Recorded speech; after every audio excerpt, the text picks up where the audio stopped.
Demetrius Andrade is an extremely gifted junior middleweight or light middleweight or super welterweight fighter. Currently he's 23-0, 16 knockouts. Very gifted. He's fast, he's slick, he's quick. He's got some pop to his punches, and he can outbox you. And on top of everything, the guy's a southpaw.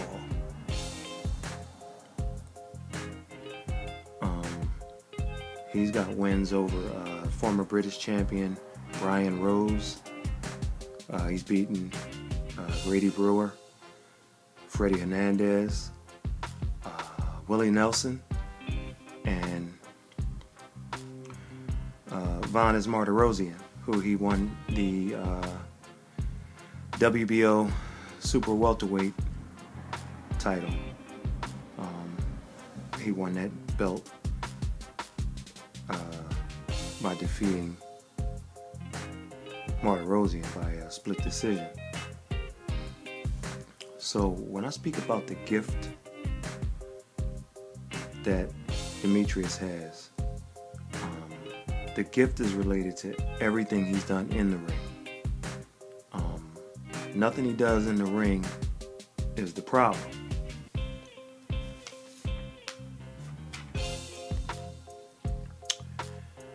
Now, Demetrius is signed by Banner Promotions and Joe DeGuardia's Star Boxing. So it's a co-promotion that he's down with. And back in 2013, he won the WBA title by beating Martirosyan. It was a split decision. Now, I don't need to tell you, by fighting under two promotions, both of those promotions need to get paid, right? So what you have is Banner Promotions getting 30% of Demetrius's earnings. You got Star Boxing getting 30% of Demetrius's earnings, and so that leaves Demetrius with 40%. So there's a co-promotion. Both of those promoters get 60% of what you earn. So let's look at 2013. So he only fought twice in 2013. That fight with Vanes, and then another fight. So I think he fought in the beginning of 2013, like January, and then the end, like November. He only fought once in 2014, only fought once in 2015, and only fought once in 2016. Now, we thought he'd fight this Saturday, November 5th, against Jack Kolke in Germany for the WBA regular title. That's what we thought. So earlier in the week, I got this press release saying that the fight was set for Saturday, November 5th. And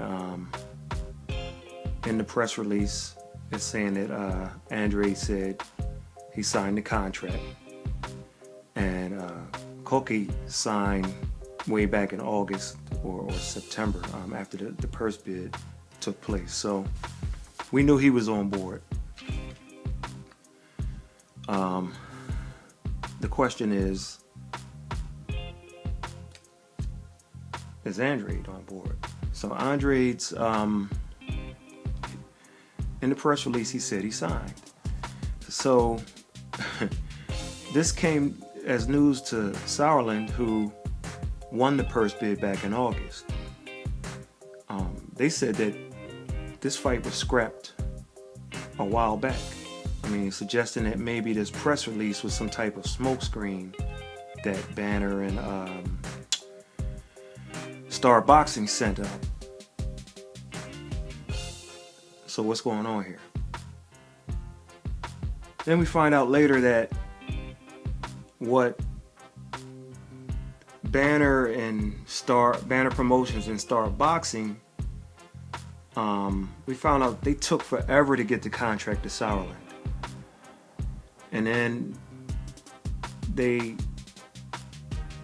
when Sauerland reached out to them to work on things like drug testing and things of that nature, the calls were ignored, didn't call back. So by the time they stopped ignoring calls and sent the contract, Sauerland had already scrapped the fight, figuring, okay, I haven't heard from these guys. It's over. I did nothing to promote this fight. So the question is, why the delay by Banner and Star Boxing? Especially if your man says that he signed the contract, which I believe him when he says that. Now, prior to all of this, when they were kind of taking a long time, the WBA granted an extension and said, all right, let's give them a little time. And they kind of waited until the last week. So why would you wait till the week of the fight to say, okay, our guy, we sent the contract, the fight's on? Well, I'll tell you why. It came out later on that Banner and Star were actually negotiating a couple side deals with other champions. I think maybe like the WBO champion, WBC champion. They're trying to cut side deals to see if they can get a better deal than what Sauerland had. And the WBA, yes, the crooked WBA got wind of this and put a stop to it. Oh no, we're not gonna have that. So in essence, the fight got scrapped. Now,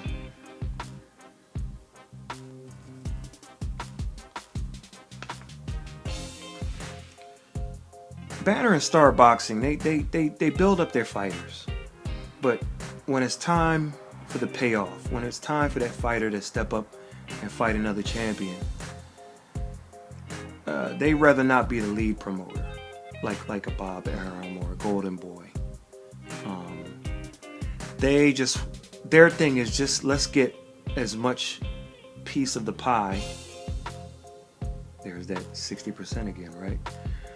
And we're not looking to be the primary promoter. So, well, hold on, because this is the curse. If you don't know it by now, that beginning piece when I talked about everything in the ring, that was the gift. Everything since then, of course, is the curse. So let's go back to, let's get in our hot tub time machine and let's go back to 2013.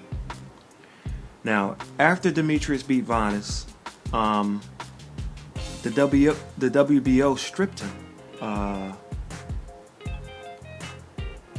of the belt. And do you know why they stripped him? Because he was inactive. And so it turned out that Demetrius didn't fight in like 14 months.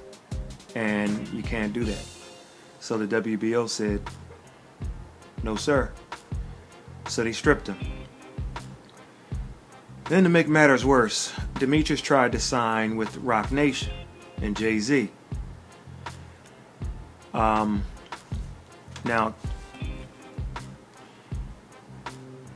at the time, there was a fight that was supposed to go down between Andrade and Jermell Charlo.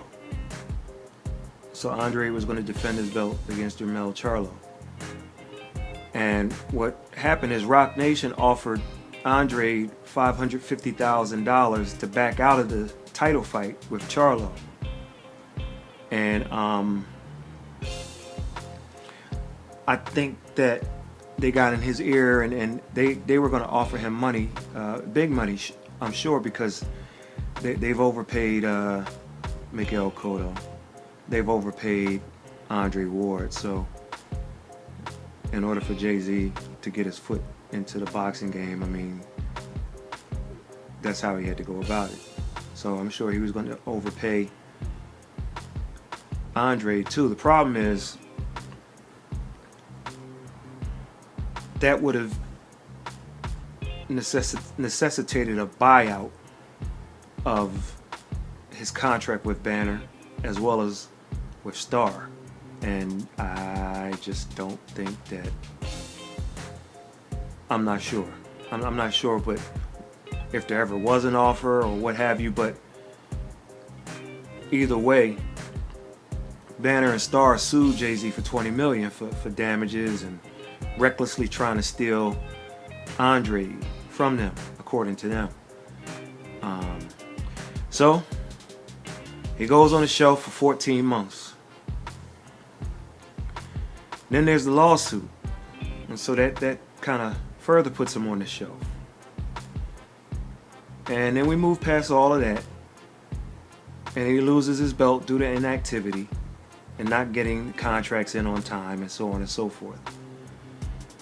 So let's fast forward back to 2016, and Demetrius is still on the shelf. He's back on the shelf. And now what happens? He loses out on the title fight because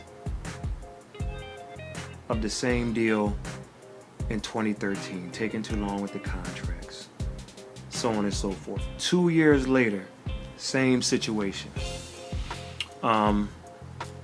Clearly, I mean, this is due to, obviously, it's due to greed, and specifically by two promoters. Demetrius Andrade is losing his prime years to these guys, Star Boxing and Banner Promotions. And what Star Boxing and Banner Promotions like to do, they like to build guys up, build them up, and then when they get to that whatever 22-0, whatever the threshold these days is considered, they get to that big title fight, and instead of going for the promotional rights to actually promote the fight, when they hit the big time, they just want a big chunk of whatever the fighter makes, whether it's a purse bid or however it goes, they just want a piece of that fighter and leave the promotional rights or the hard work to someone else.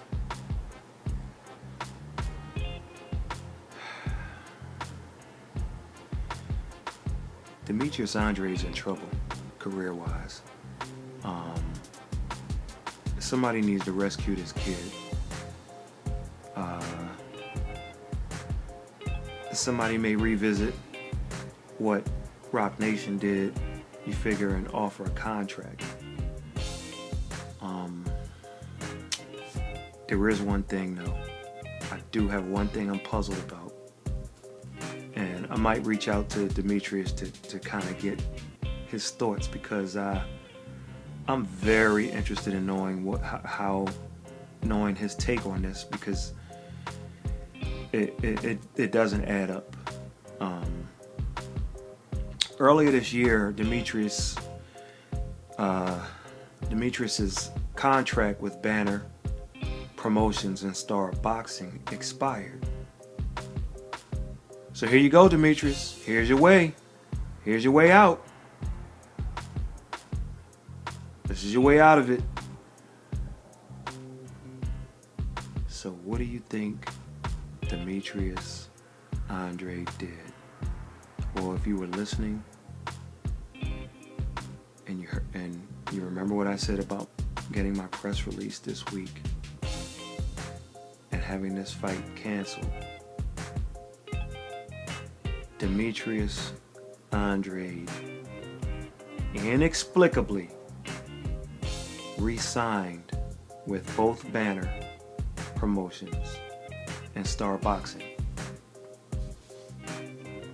And this is unreal. I mean, I don't care how much less of a cut they take. I don't care if it was 2%. The problem here is clearly the promoters. And if Demetrius didn't know that before he re-signed, he knows it now. Because instead of a pseudo title fight on November 5th, he's at home still sitting on the shelf, waiting for a meaningful fight. So much talent, and the gift is there. But right now, and I'm sure I'm speaking on behalf of a lot of people, the curse is far outweighing the gift.